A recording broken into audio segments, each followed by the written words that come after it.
What's up, everybody? Welcome back to Toya Talks Real Estate, where I help you navigate and understand all things real estate. And in today's video, we're going to talk about closing costs. So, what are closing costs? Closing costs are just the fees of doing business. Everybody that plays a role into making sure that the real estate transaction comes all together and that it closes, they all got a fee. I don't know if y'all watched my last video, but in my last video, I told y'all that ain't nothing free.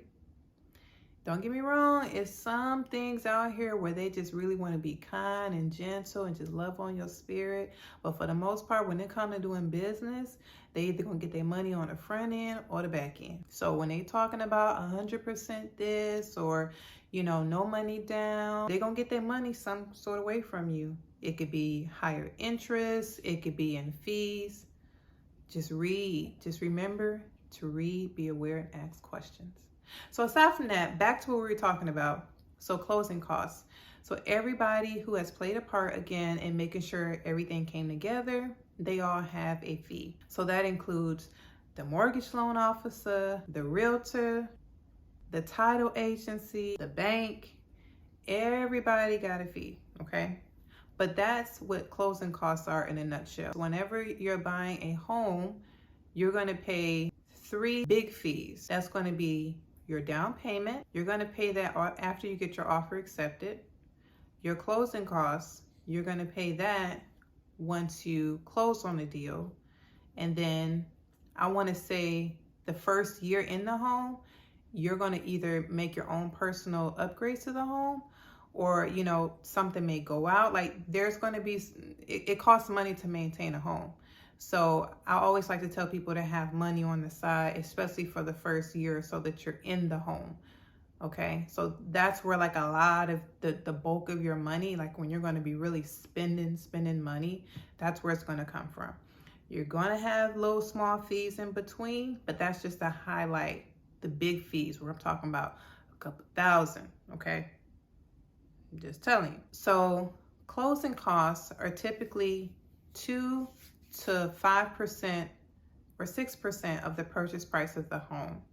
Okay, typically net doesn't really go to the 6%, but it's up to, depending on the real estate transaction.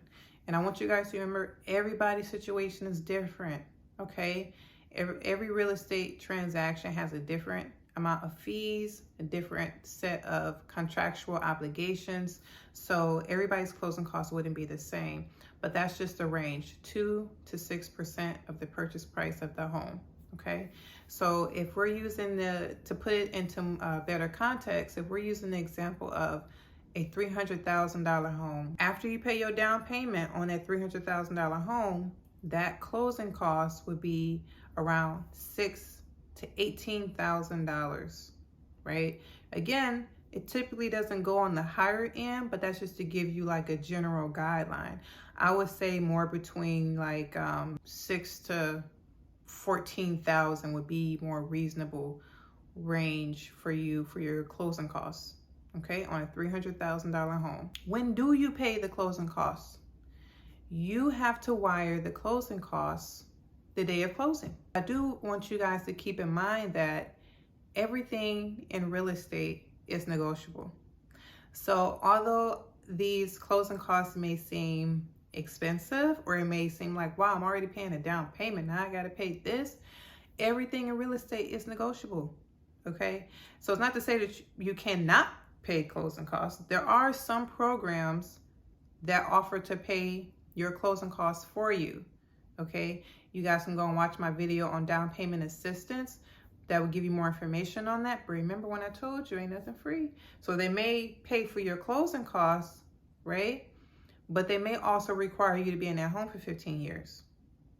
Okay, so you just have to really read the fine print when it comes to waiving or getting certain costs covered. You can negotiate some of the closing costs. Sometimes lenders have lender credits, or depending on if you have a higher credit score, or the title agency may waive the notary fee. Like, you just have to ask questions. What's that saying? They say closed mouths don't get fed. So the worst they can say is no. You know, it doesn't hurt to ask. It doesn't hurt to ask questions. So I encourage you to ask questions. How much does this cost? Is this required? What is this? Can I get it cheaper? Ask questions. Okay. What are some of the items that are a part of closing costs? Let's get into it. The realtor fees. Okay. So remember, all that driving around, all that, oh, this is nice, or, filling out those contracts 1 o'clock in the morning, realtors got a fee, okay? Typically, it is on the seller side, okay? The normal range is 6%. The seller pays for the buying agent and their realtor. So that commission is split. So the buyer gets the buyer's agent gets 3% and the seller's agent gets 3%. So that's where you get the 6% from. You have documentary stamps. Each county has its own rate. So it could be 50 cents per $100, 35 cents per $100, depending on the county in which you are purchasing the property. That's how much the stamps will be. You have the estoppel fees, okay? So an estoppel is just a verification that if you're buying a house that's in a HOA, under a HOA association or in a condo, it's just basically assuring that there are no outstanding balances, there's no violations, there's nothing that the seller is past due on and will basically be transferring to the buyer. So it's just making sure the buyer will be walking into a clean slate situation with whatever association their property is associated with. You may have attorney fees, other fees associated with clearing the title. It's very important to make sure that there are no liens against the title or there are no judgments on the property. It's just making sure that the information that the seller provided is honest and truthful, and that the buyer will be walking into a fair deal, unless that information is presented to the buyer up front. And in most cases, if the seller is not being upfront about those things, then the responsibility would typically fall back onto the seller, and the seller would have to be responsible for those, for whatever it may be. It could be a special assessment, anything, if they're not being truthful and honest about the presentation of the property or whatever condition it's in. A notary fee, and that's just the person who's going to come and just make sure that all the documentation is signed and that the appropriate people are there, and that is really you signing for the property, and on the seller side that is really the seller, the real true honest owner of the property that's giving it to you. So it's just basically validating that each person who is attesting to the purchase of this property is actually who they say that they are. You also have property taxes. Depending on the time of the year and the time of the month that you're purchasing the property will dictate how much of the property taxes are either owed, prorated. Everybody's situation is different. You also have title insurance. So that's just to also make sure, another security to make sure that there are no liens against the title, no judgments, and that at the time of the search and the time of the verification, there were no issues. The loan officer will also have their fees factored into closing costs.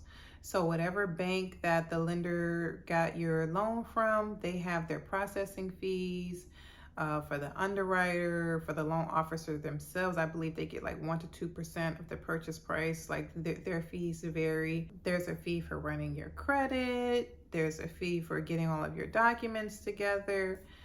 The lender, they have to order the appraisal. You typically pay for the appraisal prior to closing. You also pay for the inspection prior to closing. However, it's very important that you're not caught off guard by all of these fees, and whatever lender that you work with, they should be able to give you a fee sheet before you even start looking for houses, before you start doing anything.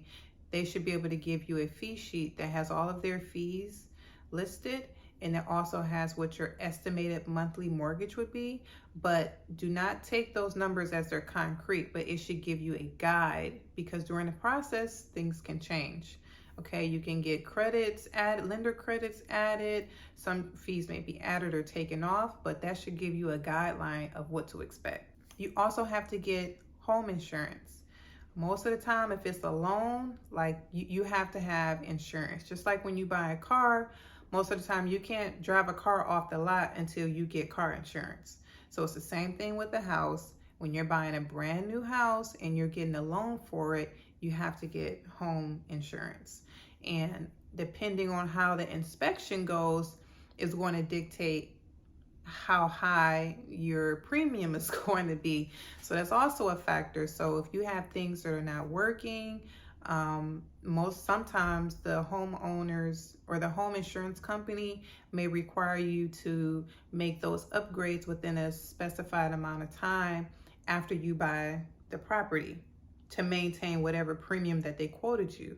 And if not, I'm not sure if it would lapse, if it would go up, but those are just conditions that would apply when you're buying a house, especially one that may need some work. Maybe like a few days or a day before closing, you'll get something called a closing disclosure. And that is going to give you a more accurate amount or a more accurate picture of the amount of fees that you're going to pay and also what your mortgage is going to be. So those are closing costs in a nutshell.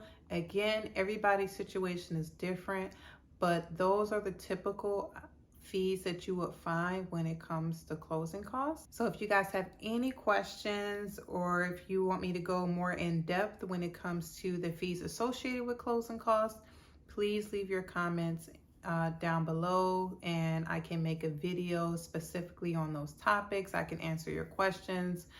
Again, I thank you so much for tuning into this video and I look forward to seeing you in the next one. Thank you so much, guys.